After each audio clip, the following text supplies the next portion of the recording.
Bismillah.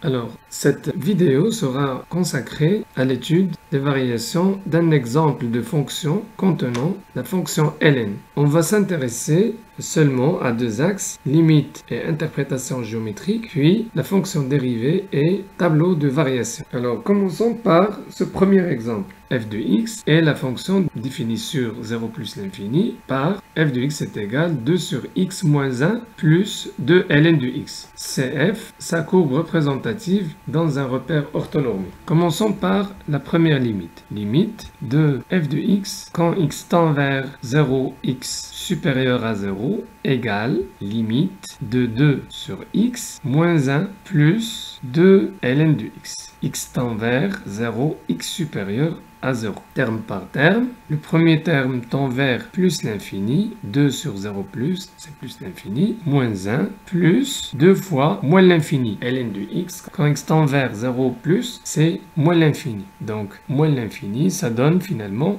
plus l'infini, moins 1, moins l'infini, c'est une forme indéterminée. Donc, il faut faire apparaître x ln de x. Comment le faire? On réduit en même dénominateur. Allons-y. Comme on l'a vu auparavant, limite quand x tend vers 0, x supérieur à 0, de 2 sur x moins x sur x plus 2x sur x ln de x, je multiplie par x, je divise par x, égale la limite de 2 moins x plus 2x ln de x, le taux sur x, quand x tend vers 0, x supérieur à 0.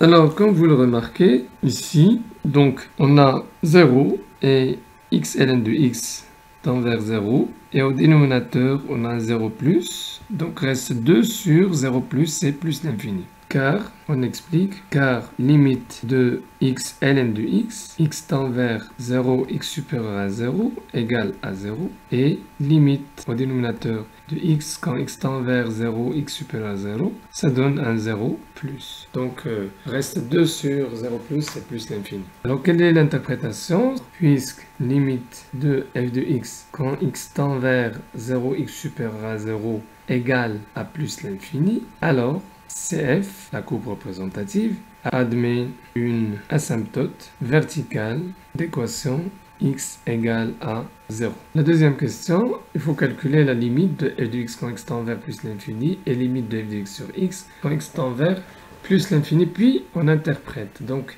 ces deux limites nous suffit pour interpréter. Donc, il y a deux possibilités. La première, c'est branche parabolique de direction l'axe des abscisses. Et la deuxième possibilité, c'est branche parabolique de direction l'axe des ordonnées. Alors, on verra ensemble qu'est-ce que ça va donner. La limite de f de x, quand x tend vers plus l'infini, égale la limite de 2 sur x moins 1 plus 2 ln de x, quand x tend vers plus l'infini. Donc, ça nous donne un 0 moins 1 plus l'infini. Donc, 0 moins 1 plus l'infini, c'est plus l'infini, car limite de 2 sur x, quand x tend vers plus l'infini, c'est 0. Et limite de ln de x, quand x tend vers plus l'infini, égale à plus l'infini. Par somme, on trouve plus l'infini. La deuxième limite, c'est limite de f de x sur x, quand x tend vers plus l'infini toujours, égale limite de 2 sur x moins 1 plus 2 ln de x sur x tend vers plus l'infini, égale, on va séparer, c'est la limite de 2 sur x, le taux sur x tend vers plus l'infini, moins 1 sur x plus 2 ln de x sur x. Ça nous donne limite de 2 sur x carré, moins 1 sur x plus 2 ln de x sur x tend vers plus l'infini. Voilà maintenant, ça tend vers 0. Le deuxième terme aussi tend vers 0. Le troisième terme tend vers 0 fois 2, c'est 0. Donc ça nous donne 0. Et on explique pourquoi. Car limite de 2 sur x carré, x tend vers plus l'infini, c'est 0. Limite de 1 sur x quand x tend vers plus l'infini, aussi 0. Et finalement, la limite de ln de x, c'est une limite fondamentale. X tend vers plus l'infini égale 0.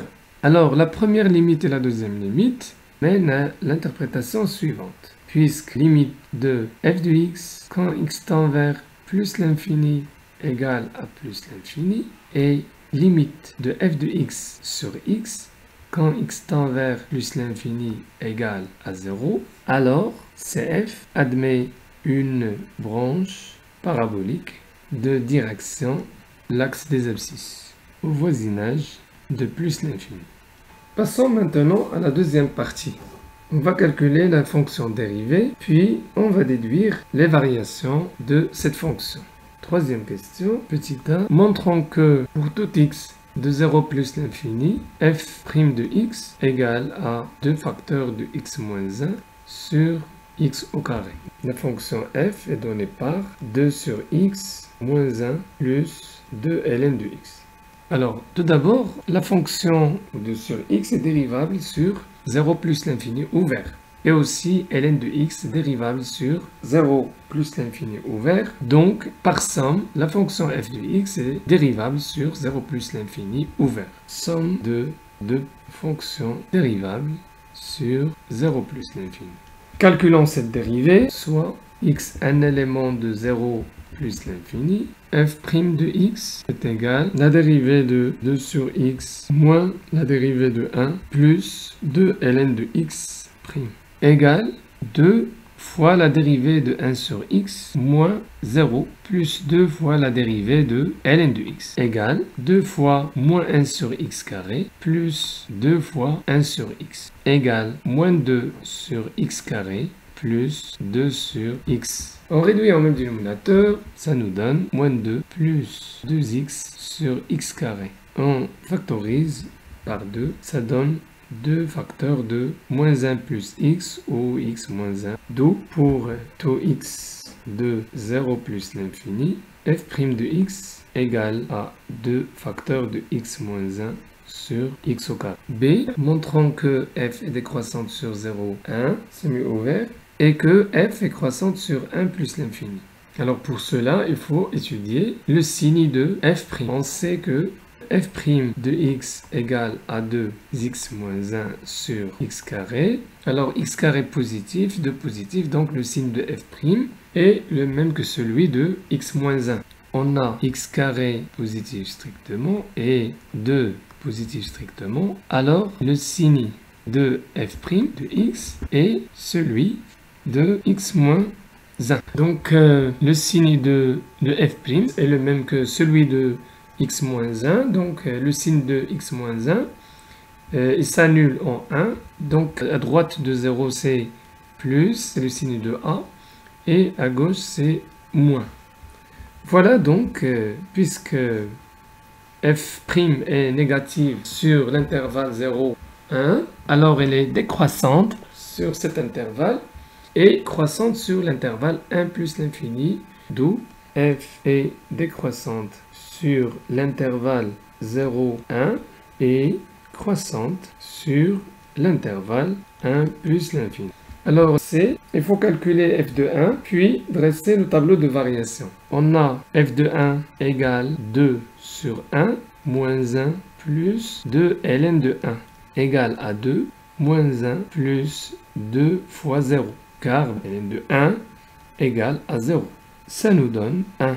Traçons maintenant le tableau de variation. Donc f' de x s'annule en 1, ici moins, plus les variations de f, puisque f' est négatif sur l'intervalle 0, 1, donc elle est décroissante, et sur l'intervalle 1 plus l'infini, elle est croissante. L'image de 1, c'est 1. La dernière question, c'est une déduction simple. Et il faut déduire que pour tout x appartenant à 0 plus l'infini, f de x est strictement positif. On ajoute ici plus l'infini, À partir du tableau de variation, la valeur minimale de f est égale à 1. Donc toutes les valeurs de f de x sont supérieures ou égales à 1. Alors d'après le tableau de variation de f, 1 est la valeur minimale de f sur l'intervalle 0 plus l'infini. Alors, quel que soit x appartenant à 0 plus l'infini, f de x supérieur ou égal à 1. est 1 supérieur strictement à 0, d'où pour tout x de 0 plus l'infini, f de x est strictement supérieur à 0. On a fini le premier exemple d'étude de fonctions contenant la fonction ln. À la prochaine, Inch'Allah, avec un deuxième exemple.